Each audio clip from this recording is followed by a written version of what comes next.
Hello all. So ఇప్పుడు మనకి ICBN, ఐసీజెడ్ఎన్ ఈ రెండిట్లో మీకు ఒక చిన్న డిఫరెన్స్ ఉంటుంది. International code for botanical nomenclature, international code of zoological nomenclature అని. సో మనకి ఈజీ, దీని మీద పెద్ద స్ట్రెస్ పెట్టాల్సిన అవసరం లేదు. కానీ ఇవి అబ్రివేషన్స్ కాబట్టి ఫర్, ఆఫ్ కూడా అలానే నేర్చుకోవాలి.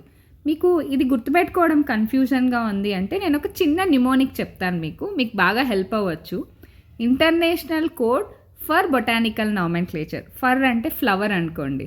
సో ఫ్లవర్, ఫర్ సేమ్ ఒకేలాగా ఉంది కదా, ఫ్లవర్స్ బాటనీలోనే ఉంటాయి కదా. So international code for botanical nomenclature అనేది ప్లాంట్స్కి ఐసీబీఎన్.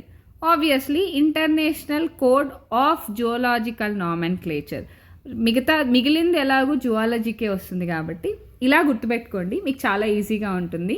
సో మీకు ఈ ట్రిక్ కానీ నచ్చితే don't forget to like, share and subscribe to my channel. మీ ఫ్రెండ్స్కి కూడా ఈ వీడియో షేర్ చేయండి. Sharing is caring always. Thank you very much.